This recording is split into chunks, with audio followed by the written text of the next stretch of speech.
Hello and welcome along to Weekend Winners in association with BetVictor, your go-to show to find your big race winners ahead of the weekend. And on this week's show, a very special episode because we have classic action with the St Leger at Doncaster, the world's oldest classic. As well as that, we're also going to be taking an early look ahead to the 1st October Sunday with the Prix de l'Arc de Triomphe from Longchamp. So an early look at that, plenty of other good supporting races as well. I'll be looking at these races in my usual company, first and foremost, of Declan and Rick. Just you and me in the studio again, Rixie, but how have you been? Yeah, not too bad, thanks. Yeah, Sam's off sunning himself, so we've got a new recruit who will be unveiled shortly.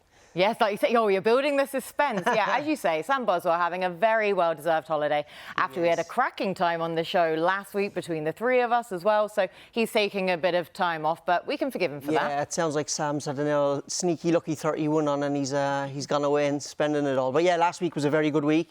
Well done to you. Found regional at 14-1. Great shout among your other winners. So yeah, I think last week was probably definitely one of the better shows we've had tipping. So let's see if we can continue. Yeah, hopefully we can double up on that. But as you say, though, we do have a very able deputy, the super sub from BetVictor, the Divock Origi, I may say, from BetVictor, head of trading at BetVictor. Chris Poole joins us on the line. Chris, thank you very much for joining us. How are you?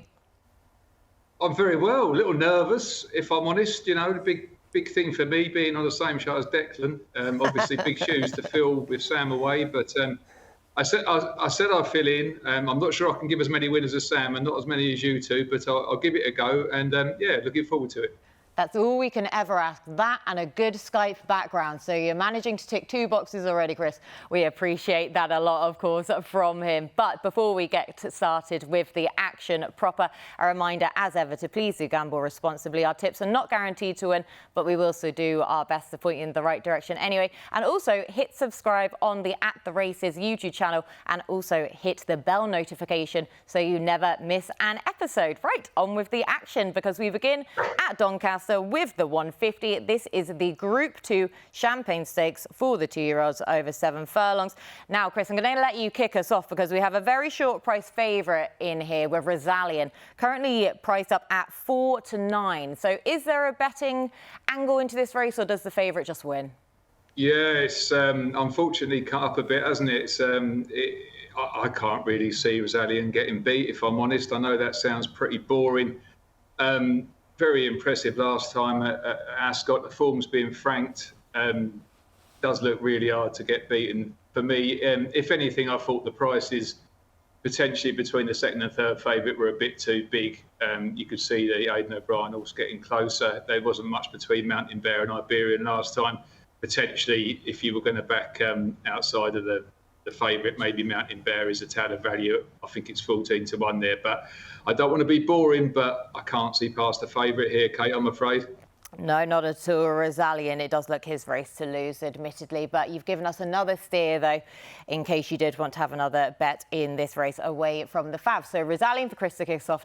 Where were you looking? Yeah, I think Chris summed that up very well there. It's hard to see him getting beaten. I think when the Hannon 2-year-olds usually win first time out now, they tend to be above average. And then I thought he was brilliant at Ascot in the Pat Edery Stakes. I think everything about that performance suggests he could be a Guineas contender next season. The time was good, but there was a course and distance handicap run on the same day. Very good time. He put a big margin between him and the second, 4 lengths. And, he's got a wonderful pedigree as well. He's by Blue Point, who's the first season sire, who's doing really well. But the distaff side of his pedigree, his dam's related to a horse called Ream 3, and she's after producing the likes of Triple Time, Ostilio, Amjam Princess, proper Group 1 horses in there. So, yeah, I agree with Chris. I think he's going to take a lot of beating. The only thing I would say is I don't see an awful lot of pace in the race. It could get quite tactical, and Rosalien is a horse who kind of just likes to travel away. I think Shawnee Levy will have to take him back and get him settled. You just hope he's not in too far back in a tactical type race, but he does look a cut above. And Hannon's obviously, I think they've won 3 of the last 10 renewals of this race with the likes of Chinde and Threaten Eshtakar. So yeah, I thought Chris maybe he could be a little bit shorter even, to be honest. I think he'll take a lot of beating. The only worry is the potential lack of pace. Yeah, so from the pace angle are concerned, people will also cite the ground, but you've made the pedigree points there that you wouldn't be too concerned about that at this point. And for all that Blue Point himself, we saw him mainly on a quicker surface. When he was asked to handle a bit more juice in the ground, he was more than capable of proving that. And a lot of his progeny already have been winning on slower ground as well. So not too much meat left on the bones and for me to be able to get stuck into with both you and Chris's assessment of Rezalian. And it's going to go without saying that I'm with the favourite here as well. And you talk about his success from last time out. Now, that was run in a blistering time, as you say, and it was £8 faster than the fillies Group 3 earlier on that card as well. So that at that time set him as the third best colt during the end of July. So in terms of the rankings there, so clearly he's more than capable of winning this Group 2. It's cut up, as Chris said, so I'm hoping that that will all be in Rezalian's favour. So not the most original start from the three of us. We are all with the favourite here with Rezalian. But if you do have an alternative view, do let us know in the comments section below as we move on to our next race. This is the Portland Handicap, a heritage handicap for 3-year-olds and over 5.5 furlongs at 225. Right, we may not have had the betting heat we wanted in the first race. We certainly have it here. 8-1 the field deck. So where do we start? Yeah, we've gone from one side of the spectrum to the other here. I imagine we'd probably have three different views here, but we'll see. I just thought in terms of pace, always a good place to start in races like this. I thought there was pace kind of right across the track, but I think those may be drawn very low. Probably won't get the ideal setup. I did have King's Lynn high on my list, but he was drawn in 5, and I just wonder for a hold-up horse, could the action develop away from him? So I actually came down on Dakota Gold, who's a horse who's got plenty of form here at Doncaster. He's a 9-year-old now. Kind of typically you don't see these kind of horses winning races of this nature, but look, I would say he's a very classy horse back in his heyday. As I said, he likes Doncaster, he loves juice in the ground, and he's also tactically versatile. He's had 3 runs this season, so he's coming in here fresh as well. Last time out he was disappointing at Newcastle, but he's never ever been an all-weather horse, and I suspect that was a run just to blow the cobwebs away for this. So yeah, given he's drawn kind of higher, I think in stall 20 plus, I thought he was just got the nod over King's Lynn. So yeah, the old boy Dakota Gold for me in the Portland, please. A real fan favourite then, Dakota Gold for deck in the Portland. Chris, where did you start looking for this one? Well, I mean, first I'd say, first time on the show, talk about a baptism of fire, the Portland. How hard is it to find the winner of the Portland? I had a look back, and I backed the winner of the Portland in 1992 Loxon. That was the first and I think the only time I backed the winner of the Portland. So I'm not sure I'm the right person to be giving a tip, but I will try. So yeah, obviously, Call Me Ginger is very solid at the front of the market. I couldn't put anybody off him. Obviously, won the race, second in the race last year, only £2 on a hat trick. I did have a little look at King's Lynn, but it's interesting that even the King's got rid of King's Lynn now. He's had enough. So that now, I think maybe if he's called time now, it just is a frustrating horse, isn't it? But it is well handicapped and it could run well. But my pin has landed on Hurricane Ivor, who won the race in 2021 for William Haggas. It looked a bit of a star after that. Like, it went and beat Moskill a week later in the Group 3 at Newbury, and it did look to be really going places. Its form then tailed off a bit. It's gone to Jessica Harrington. I don't know if that's something to do with the owner's got ulcers with Jessica Harrington or not, but I mean, maybe just it does like a little bit of cut in the ground, maybe thought more opportunities. It's won a race this year. It's well handicapped. I thought its last run from the front definitely was maybe a little prep here because it's not a front runner particularly. So I just thought it was well handicapped. I think it's currently 18-1. Like I say, an impossible, right? The draw, like Declan's mentioned, the draw. I keep looking at the draw, and I'm not really sure at all what side it will be. I don't think it's cut and dried which side will win. There might be no bias. It does seem to be quite fair in this race. But you know, we have to put up a selection. I will have a couple of quid on it because I've put it up. But it is, like I say, a really tricky race. The Portland, there's a feather in the cap if I get a winner of the Portland on my first ever appearance on this. But let's give it a go. Hurricane Ivor for Jessica Harrington, and let's see how we get on there. Hurricane Ivor to get back to winning ways again then in this race. But as you say, I think that Sam Boswell slightly stitched you up, Chris, with this week, because it has been an absolute baptism of fire for you with the Portland on the roster. Yeah, it's uncanny how Sam manages to time these days off, isn't it? If Chris fires this in, Sam might be getting the elbow. I don't know whether Chris would like that or not now, but we'll see. Yeah, well, exactly. We'll have to wait and see if that transpires. But I'm going to put up a third and different selection to the pair of you two, because one that takes a little bit more explaining, I feel, is T Spirit in here for Mia and her father, Adrian Nichols. Now, this horse ran a solid race last time out. He was second in a Class 2 5-furlong handicap at Haydock, to be beaten 3/4 of a length by Russell, where he managed to overcome a less than ideal start, hampered and ended up towards the rear before coming home in good style. Now, that was his best run since his listed success at Tipperary over a year ago, but he's able to run here off of the same mark as last time out. A week later, he's drawn highest of all, which I like, and he won over the dead 5 furlongs here 13 months ago off of a £4 lower mark, but has Mia Nichols' £7 claim off of his back this time around, which sees him nicely weighted. So T-Spirit for me. Deck, just to reiterate. Yeah, it's going to be the old boy Dakota Gold for me, please. Perfect. And Chris is with Hurricane Ivor. So in a suitably trappy Portland. Again, we've got 3 different selections, but do let us know your own selection in the comments section below as we move on to our next race. This is the Group 2 Park Stakes for the 3-year-olds and over 7 furlongs at 3 o'clock. So proper 7 furlong specialists to the 4. Spycatcher is your 6-4 market leader. So Chris, who did you like here? I do think it is tricky to grab Spycatcher at all, to be honest. It does look like it's got a very good chance of winning.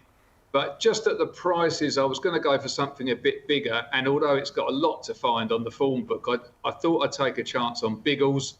I do like the Pilot. But it just looks to me like it could potentially win one of these. If things come right for Biggles, it does look a really, really good horse in the Bunbury. I mean, it's very rare you see the Bunbury one like that. And like I say, although on races, the ground's a big thing as well. I think just on the soft side is perfect for Biggles. It looks like it will get that ground on the day. I know there's no rain due today. It was obviously soft yesterday, and we'll have to see. But I think it might dry a little, but I think it's definitely going to be on the soft side, so that will suit it. I wouldn't be so in summary, I wouldn't be surprised if Spycatcher goes and wins, but just at a slightly bigger price, I thought Biggles could produce the goods.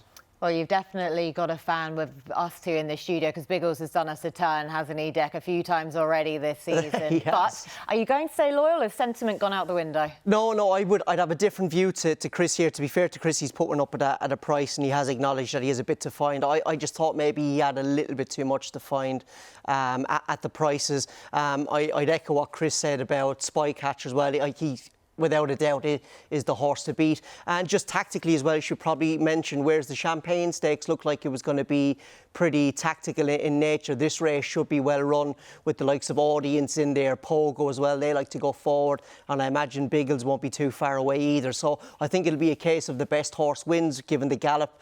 I just thought at the price of Sandrine was overpriced. I had her and Spycatcher running to the same level last time out, but she's obviously got the sex allowance and is a much bigger price, so that's why I've sided with her.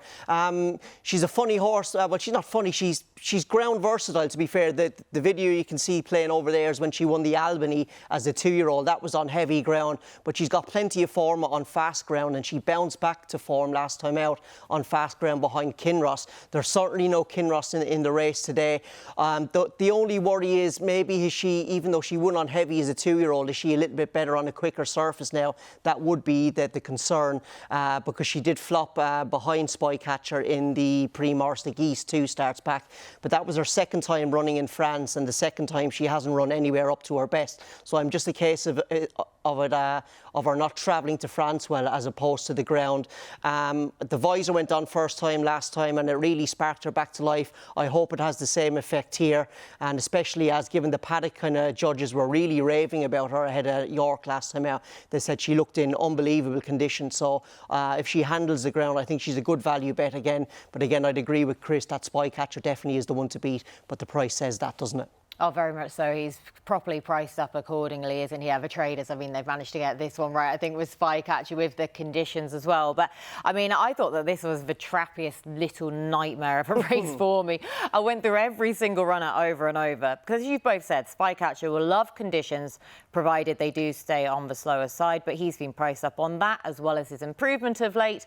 Audience wants quicker ground, but I think that he has the best form with his second behind the 7 furlong King Kinross. But as I say, I am concerned about the ground for him. Sandrine, I had her at the start of her career pigeonholed as a mudlark, as you say, from the Albany that we've just been seeing of her then in the VT. But nowadays, I think she does want a quicker surface. So I'm still not sure where I am with her, and at this time of year as well. I've just got a few question marks over her.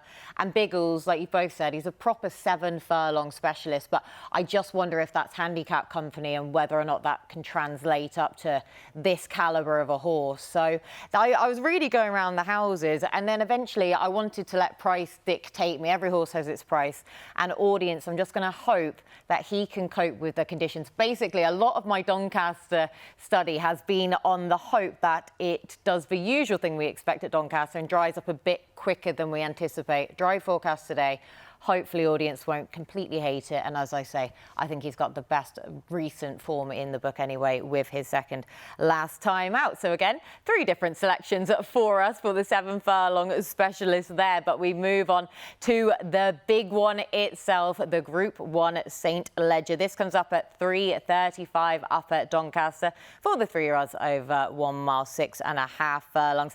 And it has been fascinating to see how the betting has been shaping since declaration, where Frankie Dettori, threw an absolute spanner in the works for plenty of us, has elected to ride a rest due to the ground with plenty of rain around Doncaster this week. As we've said, that's seen his price shorten up, with both of the former market principals, Continuous and Gregory, just pushed out. So, Dec, what do we do with the race now? Yeah, well, we previewed the race last week, didn't we, from an Antepost perspective on the show, but this is a completely different market. I did put up Desert Hero, Antepost, but given this is a new market, I'm more than happy to stick with them, I think, at the prices. I'm really looking forward to this race. I think given the ground as well, it'll be interesting to see how much it dries out, because we record this Friday morning, just to see how much it dries out on Friday. But I really like Desert Hero. I think as well, stamina is going to be key here, because we've got a rest in here, we've got Chess Piece, and we've got Gregory, 3 horses who do like to go forward. So if there is plenty of juice in the ground, you're going to need a horse that stays. Now, we don't really know if this guy stays the trip. He hasn't had a go yet, but he's by Sea the Stars, and the distaff side of his family is related to Dartmouth, who was obviously a very good 14 furlong horse for the Queen once upon a time, and there's lots of stamina on that side of the pedigree as well. I think he'll stay. I loved what he did in the Gordon Stakes. It was a really tactical race. He had no right to win that from where he came from. Chess Piece got complete run of the race out in front, but he beat him a neck. But I think you'd have to give him a significant upgrade. He was a far superior horse on the day than beating him a neck. And I just like his prep as well. You know, did Continuous do too much on really fast ground at York the last time? Did Gregory, did he do too much? He was given a very aggressive ride. You know, I would prefer Desert Hero's prep here, and I still think there's a little bit of juice in that 5-1 price there as well. And the other thing I would say, I'm really getting the vibe from the stable that this horse is in peak condition. You know, very much like on the lead up to the King George, you really got the sense that Hookham was in great order, and that proved to be the case. I'm getting similar vibes here from the Haggis camp, so it's going to be the progressive, likeable and straightforward and lightly raced Desert Hero for me. Oh, nicely summed up there in the end as well. So a royal winner, hopefully, then for Dec in the St Leger. Chris, who did you come down on the side of? Well, I'm not putting up Desert Hero, but I agree with, strangely, nearly everything Declan's said there, to be honest. Especially the bit about Gregory's prep. And obviously now Frankie's switched, mainly because of the ground, but I don't know how much was in the back of his mind. I thought that went so quick in the Voltage Air. I think that's a terrible prep for the horse. It's also got a penalty, not a weight penalty, but Kieran Schumacher's on board, and I'm amazed he's getting so many good rides for John Gosden, if I'm honest. I do think that I put up a rest. I am worried a little bit the ground dries up a little bit. Good to soft at Newbury last time. I think it will be a similar race. That it clearly doesn't go on top of the ground at all. All its bad runs have been on that. If you just look at its soft ground form though, or with any cut in the ground, it's been pretty imperious. It definitely stays. We know that now after the last run. As Declan also said, I think it will be run at a pace. I think you will have to properly stay the trip here. I did sort of like Chess Piece as a solid each way bet. I just can't see it quite being good enough, but it's got all the attributes you sort of want. It will definitely stay. Its prep's been fine. Everything. So I think Chess Piece, if you were going each way, fancy a rest to win it.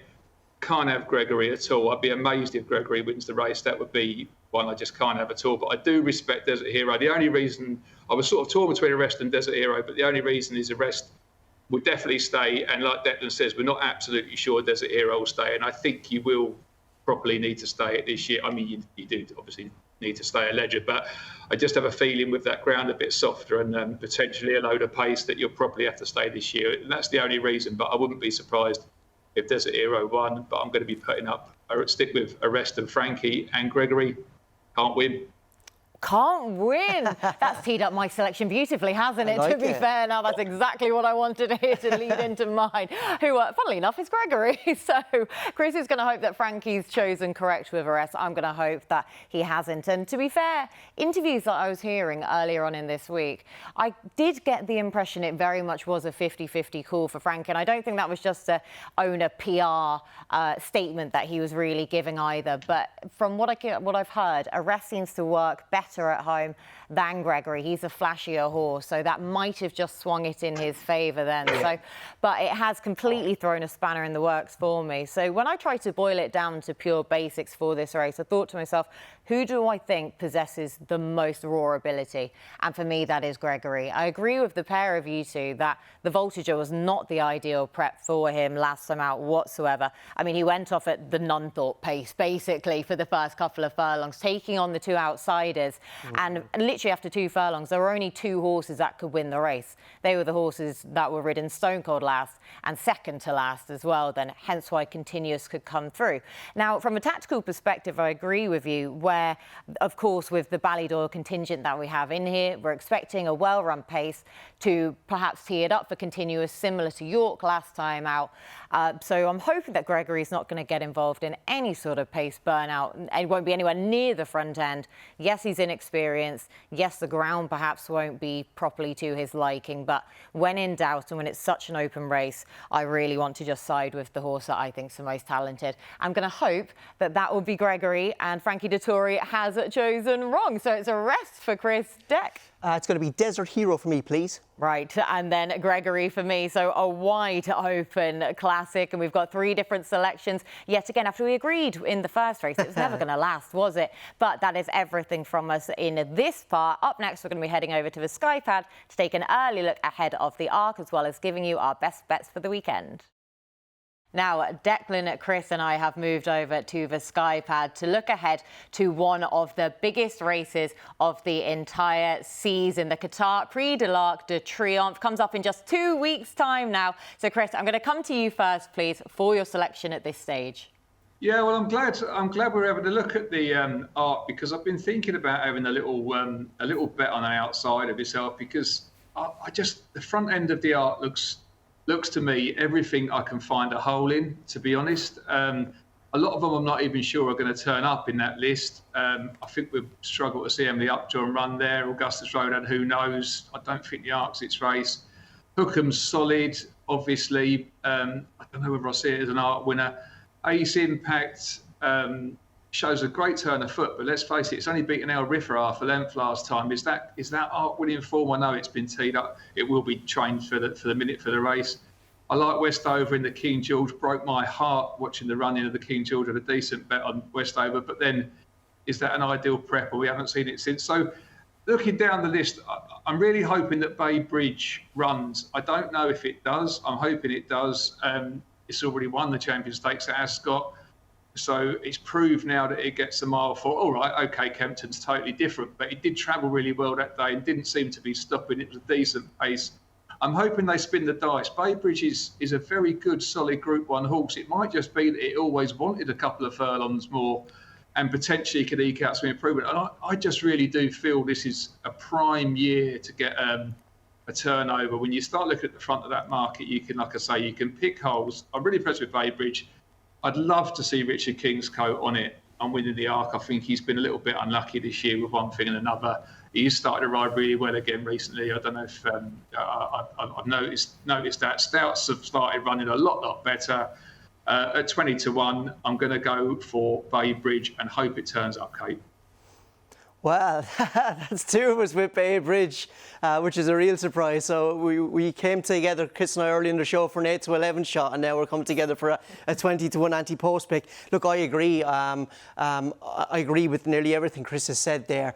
You know, he's already won a Champion Stakes. You know, try and win an Arc now. I think as well, we've been seeing this year as a 5-year-old now, he's a bigger, stronger horse, and this horse has rarely got his conditions. I think he needs genuine give in the ground to show his absolute best. Last time out on a kinder surface at Kempton on the all-weather, you know, up to 12 furlongs, I thought he was brilliant. I genuinely did. Candleford's a good solid yardstick who's been in good order recently, and he beat him stiff, showing that he stayed the trip really well in a decent time as well. He's by New Bay, who was placed in an Arc once upon a time, and the distaff side of his pedigree, although his dam I think was a sprinter over 6 furlongs, if you go further down the pedigree, it's from a strong Aga Khan middle distance line, and he's unexposed over the trip. I just think now finally that he gets some cut in the ground, he could show his best. And again, I don't see an awful lot of pace on in the Arc this year. He's a horse who likes to be ridden handy, so if we got like a kind of a tactical running of the Arc where he'd sit in the first 3 or 4, you're hoping that pace that he has over 10 furlongs could really see him travel through the race easily. So yeah, as Chris said, we don't know if he's definitely going to run here, but at the prices, he's the most overpriced horse in the list to my eye, and you know, that's all about Antepost betting, isn't it? One thing I did not expect on this week's show was for the pair of you two to be in as much agreements as you have been throughout the entirety of the show. So that counts for something. But again, I'm going to disagree with the pair of you two, though, here. Respect him hugely, and as you've both made very eloquent cases for him at the prices, that's what we're looking for Antepost races here. But I agree with you, Chris, where I don't think this is a vintage renewal of the Arc in comparison to what we've seen of recent years. I think we've seen stronger renewals of the Arc in recent years. And yes, I respect Ace Impact clearly. I think he could be an absolute monster, but he's going to have to be a monster to win this on the back of a lack of a prep, not proven over this trip yet. He's got a whole host of question marks that he still has to answer. So he doesn't interest me at that price. And a horse that is in here that wouldn't look out of place in a usual strong running of the Arc is Hookham. He would be well worth his place in any of our good recent renewals, and he's just a wonderful horse. He's obviously had his issues in his career, but Owen Burrows has just done an amazing job with him, from what he's been able to return from that 11-month absence from what was thought at the time a career-ending injury, to beat the Derby winner, then to fend off one of the strongest looking King Georges we've seen in many a year. That stood him as a champion for me, to battle all the way to the line as he did with Westover in a race for the ages. Now his stamina for me won the day ultimately then, him being a winner over a mile 6 earlier in his career. But he also isn't lacking a turn of foot, which are two things you need to win an Arc. He's proven both. Ground will be in his favour if we get our usual conditions we expect for the Arc at Longchamp. So Hookham has to be the play for me. But they are our selections for the Qatar Prix de l'Arc de Triomphe. Again, do let us know your own selections for the race at this stage. I'm going with Hookham, and both Declan and Chris are with Baybridge. 20-1 then about Baybridge. If he gets a run, you wouldn't imagine that he'll be at that price with the race looking as though it's going to cut up at this stage. But we do have our best bets to give you for this weekend. So Declan, I'm going to go back to you, please. Yes, so the nap this week is going to come in the very last race at Doncaster on Saturday of the Leger Festival. So we're having a poor day. It's going to be a proper getting out stakes, and it's going to be Liberty Lane for the Carl Burke team.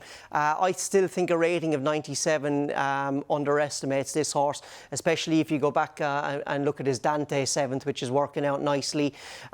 It's been interesting to watch him over 10 furlongs on good ground this season. Kind of 3 out he's had in all the races he's been in. in when he's run his race. He's had so many of his opposition at it. I think he's a horse who's clearly blessed with a good bit of pace, but I think dropping down to a mile on soft ground is going to be absolutely ideal for him. So off a mark of 97 with 3-year-olds having a good record in that race, and the Carlberg team in good order, Liberty Lane is going to be the nap for me this week. Now, the next best, we're going to go to Chester, the first race in Chester on Saturday, also live on Sky Sports Racing, and it's going to be Sea of Roses, but in an alternative market without Blue Stocking. I can easily see her chasing her home, or maybe even beating her if Blue Stocking, that run on fast ground last time out, has left a mark. She's been in good order this year. She's a really likeable filly. I thought her run in the Ribblesdale from a wide draw behind Warm Heart was brilliant. That form has obviously since been franked. I thought it was just a classic case of she didn't have the turn of foot late to match with those proper Group 1 fillies. But over 12 furlongs on ground with a bit of juice in it, that won't be a worry. And this is obviously a step down in grade. I think she'll go really well for the Andrew Balding team, who have won 2 of the last 9 renewals of that race.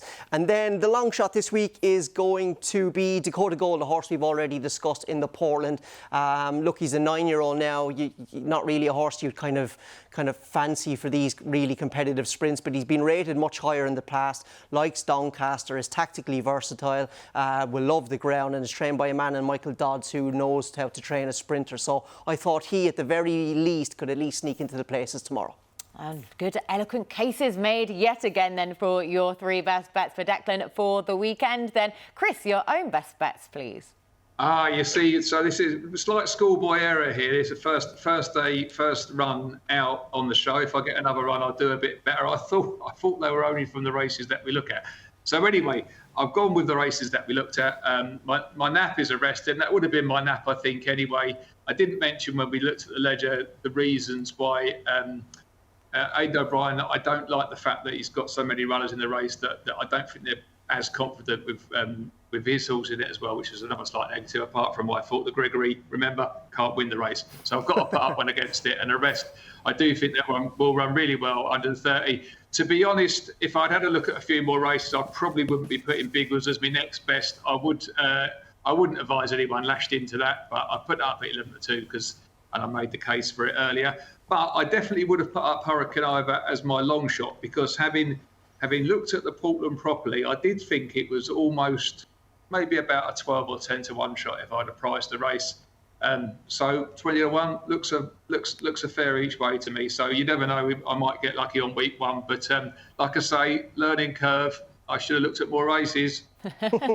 Not at all. We do that regularly, to be honest with you, week from week, don't we, Declan? Absolutely. So, just do as little as possible on this show, Chris. Exactly. That's the motto, really. That's our real MO. So, yeah, you're in good company, Chris. I wouldn't worry about that whatsoever. Right, the lads have made very good cases for their best bets. Now, my own nap comes in a race that Dec has mentioned, one that we haven't covered yet during the show, and that is at Chester. It's the 205 listed Standard Cup Stakes over a mile, 4.5 furlongs. And Blue Stocking, I think 4-5 is a cracking price about her, really. I think she should take all of the beating. I mean, it's mad to me that Blue Stocking hasn't actually won this year, but these conditions for this race are just perfect for her.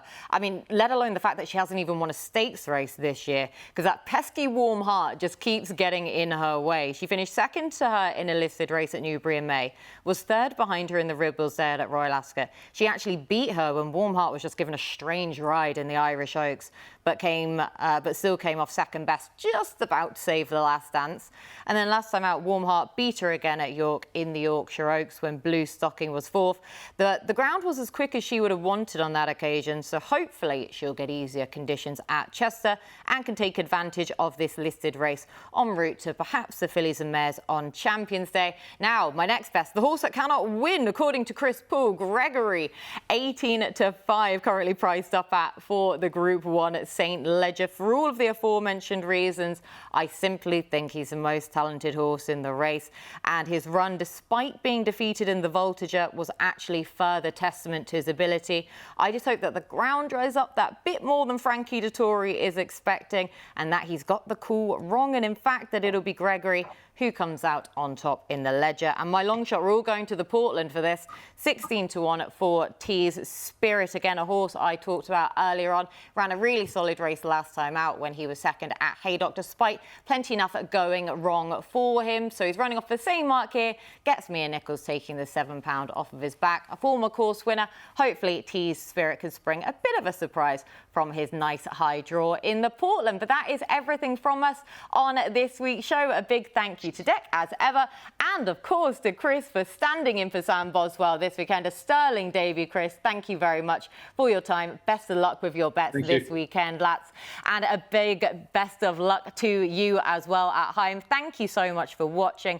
We'll be back again next week to preview more weekend action, as well as talking about plenty of the other ARC meeting races, so you really don't want to miss that one.